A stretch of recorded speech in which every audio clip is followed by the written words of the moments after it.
Mr. Schock is recognized. Thank you, Mr. Secretary. Thank you for being here. First, I'd like to bring up the issue of the estate tax.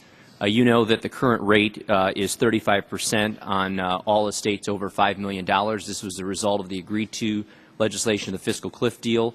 Many of us in this chamber, myself included, who voted for that fiscal cliff deal, did so not because it was perfect, but for the sake of consistency, for the sake of allowing small businesses and farmers to be able to put that issue to rest and focus on growing the economy and growing their business. Why did the administration choose to revisit this issue, in my view, go back on what we had agreed to just months ago and only add to the uncertainty of America's small businesses at a time when, quite frankly, we need them focused on growing their businesses and not worried about losing what they've got and the rules changing once again? Congressman, I appreciate the question, and we obviously did change estate taxes in January. It was a difficult negotiation. It was one in which we made clear we thought that the estate tax provisions were too generous. We agreed to them, and we're sensitive to this question of kind of the speed at which change is made.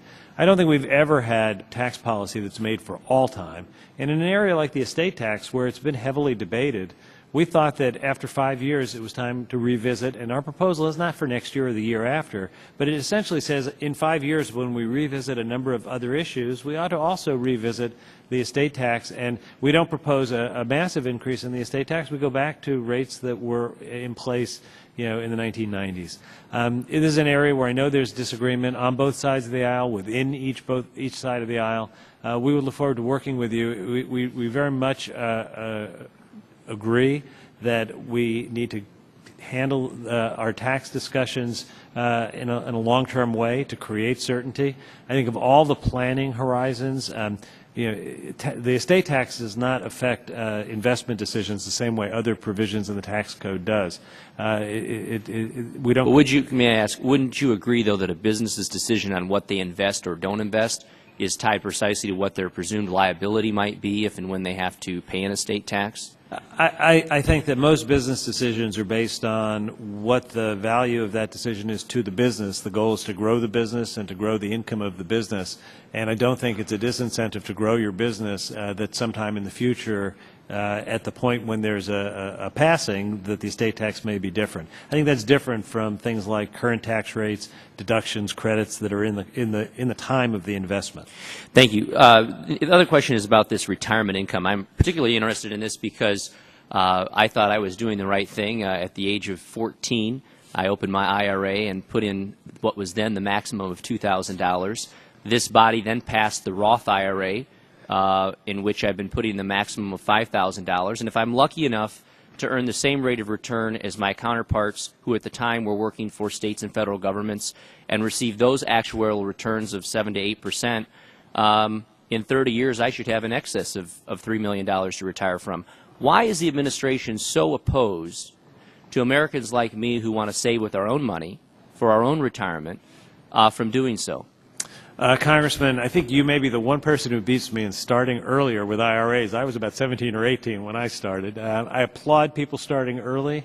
We're not at all discouraging people. We are, on the contrary, encouraging people to start and stay in the pattern of saving for their retirement.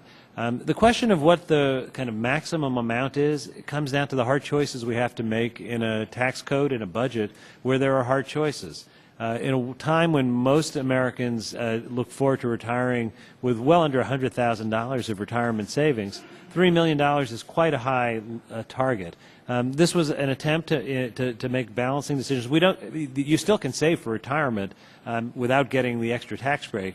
And I think people who have seen the value of compounding on their savings will continue to do so. Doesn't this put private sector employees at a competitive disadvantage from public sector employees?